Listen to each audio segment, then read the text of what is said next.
이 종교가 어떤 곳인지 판단할 때 이 종교에서는 사람이 어떻게 천국에 갈 수 있는가? 또는 어떻게 구원을 받을 수 있는가?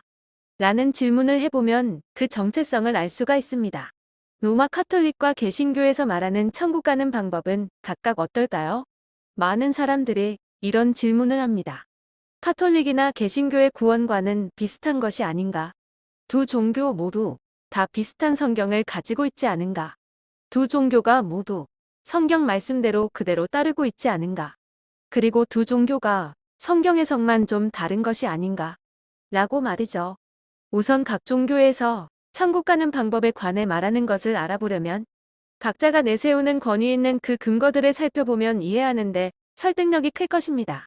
로마 카톨릭의 경우 1545년에서 1563년까지 진행된 전 세계적인 카톨릭 종교 회의체이자 권위 있는 것으로 알려진 트리엔트 공의회가 있습니다.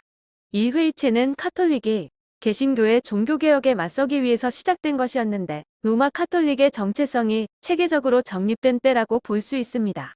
그 이후 400년이 지난 1963년이 되어서도 교황인 요한 23세는 그 트리엔트 공의회의 결정들이 여전히 유효하다고 재선언했는데 현재까지도 가톨릭의 정통성 있는 내용들이라는 것이 재확인된 것입니다. 개신교의 경우에는 권위 있는 대상을 제시해 보라고 하면 당연히 성경책 그 자체의 말씀입니다. 개신교는 정경인 성경 66권을 최고의 권위로 두기 때문입니다. 이런 두 진영 간의 권위 있는 두 출처에서 각각 구원에 관련된 각 종교의 주장들을 확인해 보겠습니다. 간략히 결론부터 말씀드리면 카톨릭과 개신교의 천국 가는 방법은 완전히 다르다입니다. 즉 로마 카톨릭은 카톨릭 교회 조직의 사람들이 결정한 전통들을 따라야지 구원을 받아서 천국에 갈 수 있다고 합니다. 개신교의 경우는 성경에 있는 구원받는 방법이라는 하나님 말씀을 따라야 천국에 갈 수 있다고 합니다. 구체적인 비교인 첫 번째 내용을 보겠습니다. 로마 카톨릭은 1545년 트리엔트 공의회 개시 이후 제7차 성례법규에 관한 제사항 선언에서 사람이 구원받기 위해서는 카톨릭에서 결정한 성스러운 종교의식인 7개의 예식을 실천하는 행위가 필요하다고 말합니다. 즉 성사법규 사항을 보면 만일 누가 새로운 법의 7가지 성스러운 종교의식들은 구원에 필요하지 않다고 말하거나 이 성례 없이 오직 믿음만으로 인간은 하느님으로부터 구원의 은혜를 얻을 수 있다고 주장한다면 그는 파문받아야 한다라고 명시하고 있는데 이 내용을 따르지 않는 자는 카톨릭 종교에서 내쫓아야 된다고 단호하게 말하고 있기 때문입니다. 한편 개신교에서는 성경의 에베소서 2장에 근거해서 사람이 천국 가는 구원을 받는 방법은 믿음을 통해서만 가능하고 사람의 선행 등의 행위로 되는 것이 아니라고 말합니다. 서로 상반된 내용입니다. 카톨릭은 7가지 예식을 필요로 하는 행위로 얻는 구원이고 개신교는 단순한 믿음으로 얻는 구원입니다. 특히 카톨릭에서 말하는 7개의 성스러운 예식 중에서 세례 예식과 성찬 예식만을 개신교와 비교해 보더라도 그 내용의 근본부터 구원받는 방법에 차이가 있음을 알 수가 있습니다. 카톨릭에서는 세례 예식을 행함으로 원죄와 의지적인 죄들에서 용서함을 받아 구원에 이른다고 말합니다. 그러나 개신교에서는 믿음으로 이미 그가 구원받은 자이기 때문에 말씀을 따라서 침례식을 행할 뿐이라고 말합니다. 즉 겉으로 보면 세례의식이 비슷해 보이지만 근본적으로 그 구원의 방법인 순서가 서로 정반대인 것입니다. 또한 카톨릭에서는 성찬 예식 참여라는 것을 통해서 죄에서 구원을 받아야 한다고 가르칩니다. 그러나 개신교는 믿음으로 그가 이미 구원받은 자이기 때문에 말씀을 따라서 주의 만찬 예식을 행할 뿐이라고 말합니다. 마찬가지로 성찬 예식의 외형이 서로 비슷해 보이지만 구원받는 방법인 순서가 서로 정반대인 것입니다. 이 카톨릭의 성찬 예식인 미사는 사실 기독교의 단순한 기념인 만찬 예식과 그 근본 개념부터 다릅니다. 즉 카톨릭은 예수님의 몸과 피를 상징하는 빵과 포도주가 실제로 2000년 전에 예수님의 몸과 피로 변화된다는 화채설 예식에 참여함으로 죄가 용서된다고 말합니다.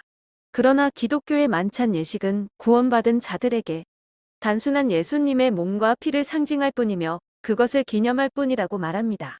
여기서 잠시 생각해 볼 것은 카톨릭에서는 이런 7가지 예식을 언제까지 얼마나 행해야 하는지는 분명하게 제시하지 않고 있다는 것입니다. 그러나 개신교에서는 성경 말씀을 근거로 단번에 믿는 것이라고 말합니다. 구원받아서 천국 가는 방법 두 번째 비교입니다.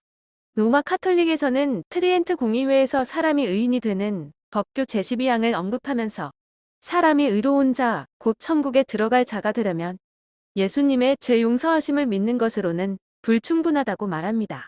즉, 카톨릭의 가르침에서는 사람이 의인이 되려면 많은 예식들과 선한 일 그리고 많은 기도를 해야만 한다고 합니다. 사람이 의롭게 되는 것에 대한 의화 12항의 내용을 보시면 이렇습니다. 만일 누구든지 의롭게 되는 믿음이 그리스도 때문에 죄를 용서하시는 하느님의 자비에 대한 신뢰라고 주장하거나 이 신뢰만이 의롭게 되는 것이라고 주장한다면 그는 파문받아야 한다. 여기서도 이 내용을 받지 않으면 카톨릭 종교에서 퇴출시키겠다고 엄하게 말합니다. 그러나 개신교는 성경 로마서 3장과 요한복음 3장의 말씀을 근거로 사람이 의인이 되고 확실한 영생을 약속받게 되는 구원의 방법은 예수님을 믿는 것만이 유일하다고 말합니다. 로마서 3장 22절입니다. 곧 예수 그리스도를 믿음으로 말미암아 모든 믿는 자에게 미치는 하나님의 의인이 차별이 없느니라. 또한 요한복음 3장 16절입니다. 하나님이 세상을 이처럼 사랑하사 독생자를 주셨으니 이는 그를 믿는 자마다 멸망하지 않고 영생을 얻게 하려 하심이라. 이와 같이 사람의 근원적인 죄 문제 해결 방법으로서의 그리스도에 대한 접근 방법도 두 진영이 서로 완전히 다르다는 것을 알 수가 있습니다. 마지막으로 사람이 천국 가는 방법의 세 번째 비교입니다. 로마 카톨릭에서는 트리엔트 공의회에서 사람이 의인이 되는 법규 제13항을 언급하면서 사람이 천국과 관련해서 죄 용서함을 받았다고 말할 수 없다고 선언하고 있습니다. 즉, 카톨릭에서는 사람 자신이 천국에 들어가는지의 여부를 단번에 확신한다는 말을 해서도 안 된다는 것입니다. 즉, 의화 13항에 따르면 만일 누구든지 죄 용서를 받으려고 확신을 가지고 주저함이 없이 자기가 죄를 용서받았다고 주장한다면 그는 파문받아야 한다라고 엄격하게 선언하고 있기 때문입니다. 그러나 개신교에서는 성경 에베소서 1장과 로마서 8장의 말씀을 근거로 예수님을 믿는 자는 이미 죄사함을 받은 자라고 말할 수 있고 자신의 생각으로도 성경 약속의 말씀을 근거로 해서 자신의 구원을 확신할 수도 있다고 말합니다. 이와 같이 두 종교에서 사람이 구원받아 천국 가는 방법이 완전히 다르다는 것을 알 수가 있었습니다. 이런 질문을 해봅니다. 하나님은 모든 사람들이 자기 죄의 문제를 해결함으로 천국에 가는 길을 복잡하게 만들어 놨을까요? 아니면 쉽게 만들어 놨을까요? 또한 이런 의문이 생깁니다. 카톨릭에서 말하는 구원의 방법들 내용 중에 7가지 성스러운 예식들과 선행들과 기도를 얼마나 많이 해야 천국에 가는 것일까요? 그리고 카톨릭에서 말하는 대로 내가 과연 죽어서 천국에 가는 것인지 지옥에 가는 것인지를 이 땅에서 확신할 수도 없다면 얼마나 미래에 대해서 불안해할까요? 여러분의 의견은 어떠세요?